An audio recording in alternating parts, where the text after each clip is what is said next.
Hello everyone. कल हमने BSc second year में जो आपका टॉपिक डिस्कस किया था न्यू डार्विनिज्म। न्यू डार्विनिज्म में कल हमने इसके बारे में बताया था। उसके बाद हमने इसके डिफरेंट पार्ट्स यानी एक्सपेरिमेंट्स किए गए उनके बारे में डिस्कस किया। आज हम इसकी थ्योरी को डिस्कस करेंगे। आपके एग्जाम के पर्पज़ से ये न्यू डार्विनिज्म वाला टॉपिक है, काफ़ी इम्पोर्टेंट है, तो इसको सही से कर लेना, सही से तैयार कर लेना। तो बात करते हैं फर्स्ट थ्योरी की। फर्स्ट थ्योरी क्या थी? Variation caused by sexual reproduction. मतलब सेक्सुअल रिप्रोडक्शन के कारण जो वेरिएशन उत्पन्न होते हैं उसकी बात की गई फर्स्ट थ्योरी। सेक्सुअल रिप्रोडक्शन द्वारा डेवलप होने वाले वेरिएशन या तो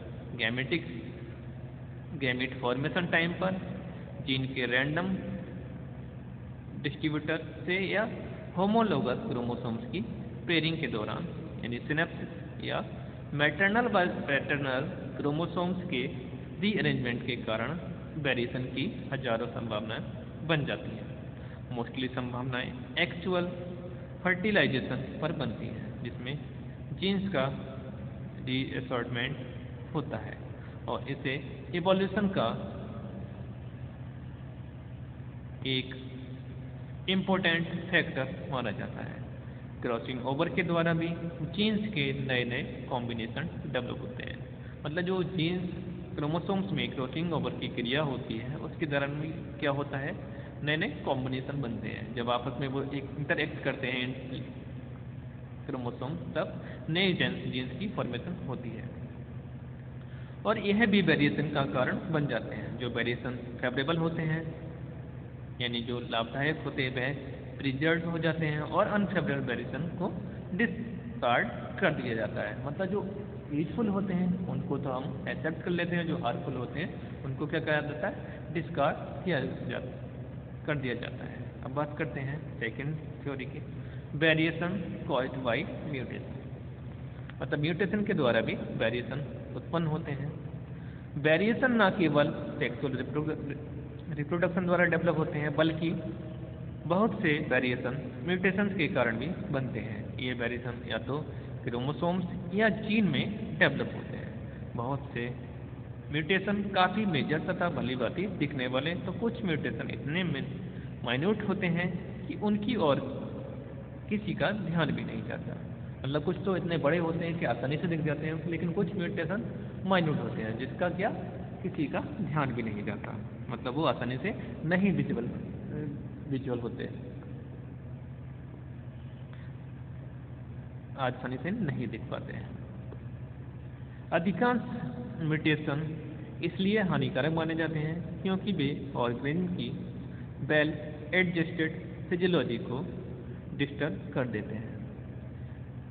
म्यूटेशन सोमेटिक या जर्मिनल दोनों ही सेल्स में दिखाई देते हैं, लेकिन इनहेरेंटेंस की प्रोसेस में केवल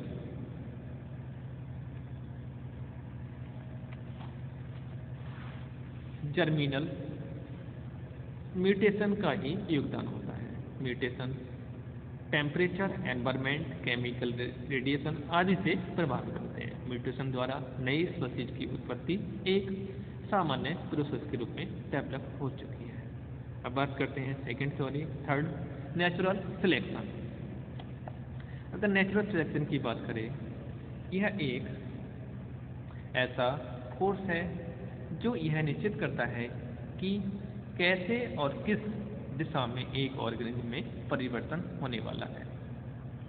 नेचुरल सिलेक्शन एक क्रिएटिव प्रोसेस है जो सेक्सुअल रिप्रोडक्शन एंड म्यूटेशन से उत्पन्न होने वाले वेरिएशन का उपयोग करती है।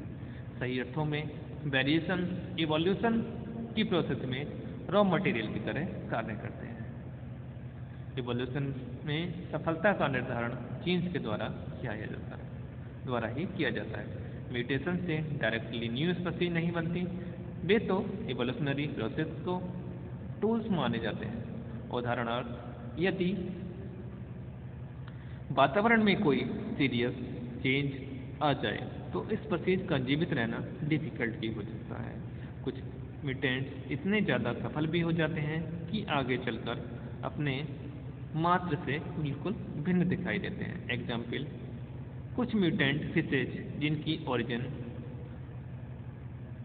ऑस्टियोलेपिड से हुई थी, उनमें एयर ब्लैडर टेम्पररी लंग्स की तरह से कार्य करने लगा और ग्रेजुअली उनसे ही प्राइमरी एम्फीबियंस की उत्पत्ति हुई। और इस तरह से कुछ म्यूटेंट एंसेस्ट्रल बाइपेडल डायनासोर्स में फीदर्स के बन जाने से रेप्टाइल्स जैसे बर्ड्स की उत्पत्ति हुई, जैसे आर्कियोप्टेरिक्स की उत्पत्ति हुई।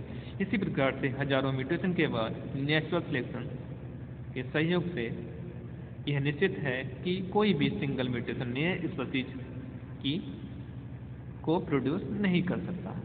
अब बात करते हैं, काफ़ी पूछा जाता है, एक जो थ्योरी है जेनेटिक ड्रिफ्ट, शॉर्ट नोट में आपके काफ़ी पूछा जाता है, तो बात करते हैं जेनेटिक ड्रिफ्ट।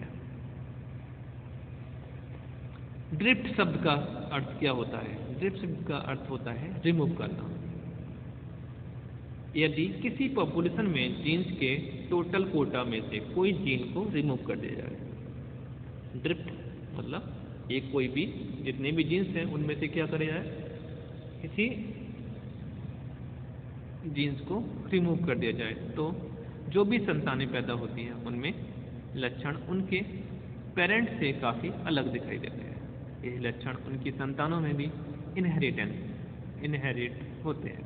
धीरे धीरे लक्षण इतने अलग होते जाते हैं कि एक ही पेरेंट्स की संतानों को भी अलग अलग जीन्स व स्पीशीज मान लिया जाता है। इन वेरिएशन के साथ साथ नेचुरल सिलेक्शन के एक्शन से निरंतर नई स्पीशीज इन वेरिएशन की स्पीशीज बनती रहती है। यही डार्विन की सूचना भी था। लेकिन कोई भी पॉपुलेशन कभी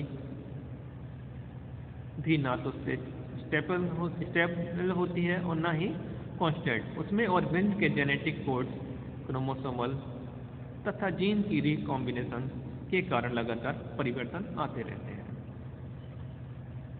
बात करते हैं आइसोलेशन ऑफ स्पीशीज। आइसोलेशन या किसी भी स्पीशीज के इंडिविजुअल की सेग्रीगेशन होकर कई पॉपुलेशन या ग्रुप्स में जो परिवर्तन आते हैं उनके एवोल्यूशन का एक इम्पोर्टेंट फैक्टर माना जाता है। आइसोलेशन में एक फिजियोलॉजिकल एंड जियोग्राफिकल फैक्टर मुख्य कारण बनते हैं। जियोग्राफिक आइसोलेशन में कुछ फिजिकल वेरिएशन जैसे माउंटेन्स, रिवर्स आदि की उपस्थिति के कारण एक ही स्पीशीज के मेंबर्स के बीच इंटरब्रीडिंग नहीं हो पाती तथा बैरियर्स की दोनों साइड्स पर इंडिविजुअल्स के अपने आप वहाँ की कंडीशन के अनुसार मॉडिफाइड करने लगते हैं। ये वेरिएशन इस सीमा तक आ जाते हैं कि बैरियर की दोनों साइड के इंडिविजुअल्स जो किसी भी समय बीतने के साथ साथ एकदम डिफरेंट स्पीशीज के रूप में दिखने लगते हैं।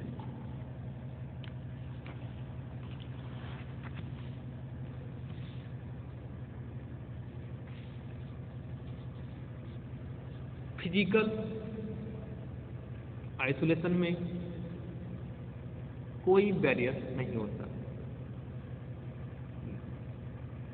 मतलब जो फिजिकल आइसोलेशन है उसमें कोई भी बैरियर यानी अवरोधक नहीं होता। बैरियर की अनुपस्थिति में से एक स्पीशीज दर दर तक फैल जाती है। मतलब जब कोई बैरियर नहीं होगा तो उसकी अब्सेंस में क्या होगा, जो भी स्पीशीज होगी वो हर एरिया में फैल जाती है।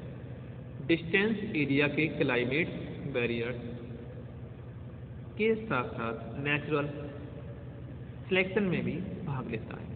मतलब जो क्लाइमेट बैरियर्स हैं वो किसका काम भी करते हैं, एक तरीके से नेचुरल सिलेक्शन का भी भाग लेते हैं, जिसके फलस्वरूप उनमें एडेप्टिव चेंज आने लगते हैं। जो एडेप्टिव एवोल्यूशन है, परिवर्तन है, वो आने लगता है और आगे चल के टोटली डिफरेंट स्पीशीज बन जाती हैं। मतलब उसमें एडेप्टेशन हुआ, उसके बाद क्या होगा, एक न्यू स्पीशीज फॉर्मेशन हो जाती है जो अपने ओरिजिनल यानी एंसेस्टर स्टॉक के साथ भी ब्रीडिंग नहीं करते। इस प्रकार डार्विन ने यह बताया कि नई स्पीशीज की उत्पत्ति आइसोलेशन एक इम्पोर्टेंट रोल प्ले करता है और नई स्पीशीज के बनने में अपना योगदान देता है। मतलब इन्होंने क्या बताया कि जो स्पीशीज है जब उसमें कोई भी बैरियर उनके फैलने में, मतलब कोई भी ज्योग्राफिकल रीजन में कोई भी स्पीशीज है वो एक क्षेत्र में रह रही है, वहाँ पर माउंटेन्स हैं, रिवर्स हैं, तो वो किसका कार्य कर रहे हैं? बैरियर्स का। तो वो उनका फैलने का जो विस्तार है वो नहीं हो पाएगा, क्योंकि कुछ जो छोटे साइज के एनिमल्स हैं वो नदी को या रिवर्स को क्रॉस करके, जब लंबी लंबी रिवर्स हैं तो उनको क्रॉस करके नहीं जा पाती हैं, या फिर पहाड़ हैं बहुत ऊंचे ऊंचे, छोटे छोटे जानवर हैं तो उनको जानवर क्या है उस पहाड़ को क्रॉस नहीं कर पाते। मतलब वो पहाड़ या रिवर्स जो हैं वो किसका कार्य करती है? बैरियर का। लेकिन एक ऐसा क्षेत्र है जहाँ पर ना तो पहाड़ है ना रिवर्स हैं, ओनली सिर्फ क्या है? फॉरेस्ट यानी जंगल जंगल है। तो वो उनमें क्या हो जाता है? एक सामान्य रूप से डिस्ट्रीब्यूशन हो जाता है उसका, वो सब में फैल जाते हैं और फैलने के बाद क्या करते हैं वो एक दूसरे अदर जो स्पीशीज है उसके साथ ब्रीडिंग करते हैं, उसके साथ सेक्सुअली इंटरेक्ट होते हैं। उसके बाद क्या होता है, एक जो उसका जो यंग मंथ्स होंगे यानी बच्चे होंगे उनमें चेंजेज आने लगते हैं, उनके करेक्टर्स में चेंजेज आने लगते हैं और एक न्यू स्पीशीज लाइक एनिमल्स की फॉर्मेशन होती है। वो किसकी वजह से होती है?